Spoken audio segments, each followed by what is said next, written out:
Shalom adik-adik. Ya, sebelum kita akan membahas firman Tuhan, kakak mau kasih tebak-tebakan. Nah, lihat di situ di layar ini nih ada huruf yang acak. Nah, tugasnya adik-adik coba tebak. Kira-kira ini apa ya? Hari ini kita akan membahas tokoh siapa ya? Coba tebak. Coba tebak menggunakan huruf yang acak ini. Siapa yang bisa menjawab? Siapa yang bisa menebak? Ya, betul. Ini adalah Yosua. Nah, adik-adik, saat ini kita akan membahas cerita Yosua.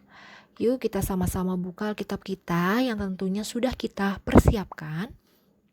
Yuk kita buka dari Yosua 1 ayat 1 sampai ayat yang ke-9.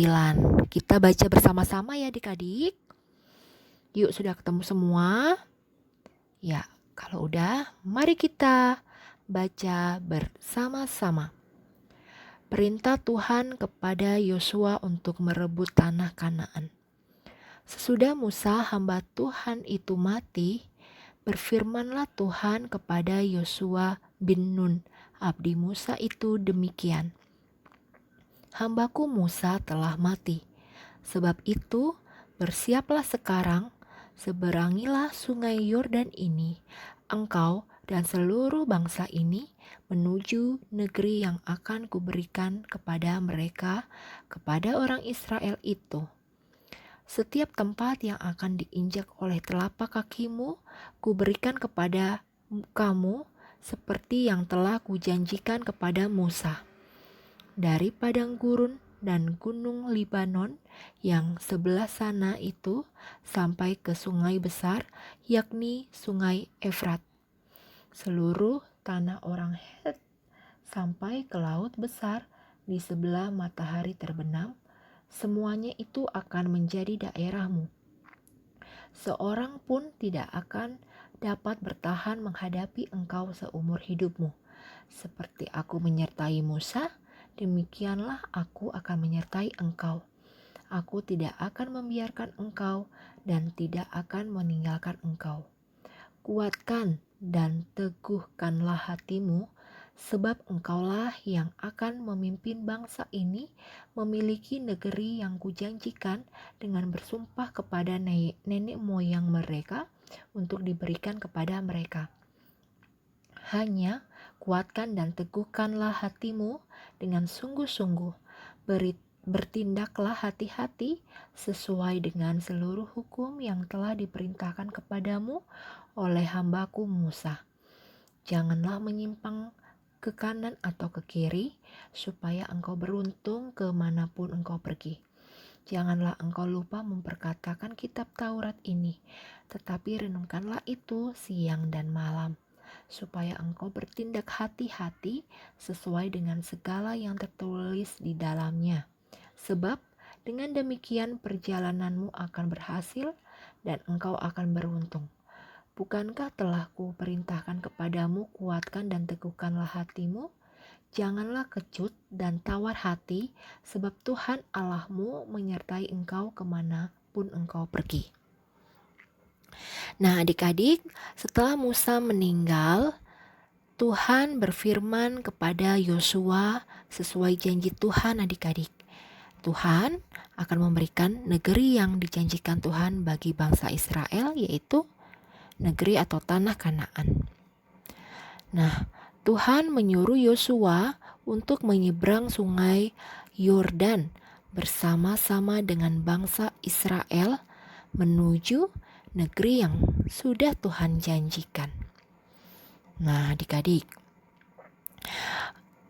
walaupun Yosua itu sebelumnya sudah punya pengalaman bersama dengan Musa dalam memimpin bangsa Israel, namun ternyata Yosua tetap mengalami rasa khawatir atau takut adik-adik ketika mendapat perintah Tuhan untuk bersama-sama dengan bangsa Israel menyeberang sungai Yordan menuju tanah Kanaan. Nah, Yosua takut dan ada rasa khawatir di dalam Yosua. Yosua mungkin bisa berkata, bagaimana ya jika bangsa Israel ini tidak bisa aku pimpin dengan baik seperti yang dilakukan oleh Musa? Bagaimana ya jika bangsa Israel tidak taat? Bagaimana ya jika bangsa Israel tidak mendengarkanku? Apakah aku mampu bisa memimpin bangsa Israel sampai ke tanah Kanaan? Kira-kira mungkin seperti itu adik-adik pemikiran Yosua oleh karena khawatir. Dan tentunya masih banyak lagi mungkin di dalam pikirannya. Namun adik-adik, Tuhan ternyata tahu kalau Yosua itu khawatir. Maka Tuhan berjanji dan memberikan sebuah perintah kepada Yosua. Nah, apa ya janji dan perintah Tuhan kepada Yosua? Yang pertama adik-adik, Tuhan berjanji akan menyertai Yosua. Seperti Tuhan menyertai Musa, Tuhan tidak akan meninggalkan Yosua. Seperti yang ayat kita baca tadi di ayat yang kelima. Di ayat yang kelima-B dikatakan bahwa seperti aku menyertai Musa, demikianlah aku akan menyertai engkau. Aku tidak akan membiarkan engkau dan tidak akan meninggalkan engkau. Nah, itulah janji Tuhan yang pertama. Kemudian apa perintah Tuhan?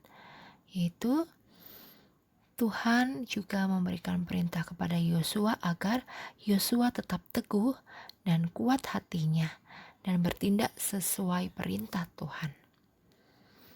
Nah, apa ya maksud Tuhan menyuruh Yosua agar tetap teguh dan kuat hatinya? Apa artinya teguh dan kuat hati?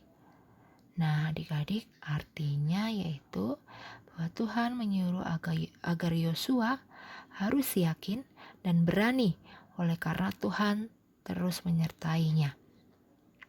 Nah, adik-adik, oleh karena Tuhan sudah memberikan janjinya dan juga penguatan kepada Yosua, maka adik-adik, Yosua yang tadinya takut, akhirnya Yosua berani mau melakukan seperti apa yang Tuhan perintahkan tadi, yaitu menyeberangi sungai Yordan bersama bangsa Israel menuju tanah Kanaan.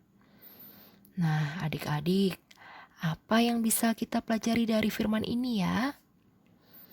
Ya, yaitu kita berani menghadapi hal-hal baru.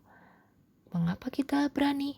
Oleh karena Allah berjanji akan menyertai kita. Kita tidak perlu takut jika ada materi di sekolah yang baru. Asal kita bisa belajar dengan baik, maka kita bisa mengikutinya. Terus juga kita tidak perlu khawatir terhadap apakah kita akan mendapatkan nilai jelek atau tidak. Yang penting kita belajar. Kemudian kita tidak khawatir apakah bisa punya teman atau tidak. Yang penting kita tetap berteman baik dengan semua teman kita. Lalu jangan takut juga untuk masuk sekolah yang baru. Mungkin di tahun depan nanti akan masuk sekolah yang baru atau naik kelas. Jangan takut adik-adik. Dan jangan takut apakah bisa mengikuti pelajaran di sekolah atau di tempat les. Kita harus tetap percaya dan yakin karena Tuhan menyertai kita. Nah, contoh lainnya kalau di rumah adik-adik, kita juga tidak perlu takut jika kita diberi tugas di rumah yang lebih besar dari biasanya. Mungkin biasanya kita hanya menyapu, mengepel, membersihkan halaman. Namun kini ketika kita dikasih tanggung jawab yang lebih, misalnya mencuci baju, kita mau adik-adik untuk melakukannya. Karena pasti Tuhan juga memampukan kita untuk menyelesaikan pekerjaan itu. Nah, mari adik-adik coba pikirkan apa sih yang menjadi ketakutan adik-adik saat ini? Coba adik-adik pikir, apa sih yang menjadi kekhawatiran adik-adik saat ini? Coba pikirkan ya. Nah, mungkin setelah adik-adik sudah mendapatkan jawabannya, mengapa adik-adik khawatir? Mari saat ini kita mohon kepada Tuhan agar hati kita tetap tenang agar Tuhan memberikan hati kita ketenangan dan tidak takut. Oleh karena Tuhan menyertai kita sampai selama-lamanya. Amin.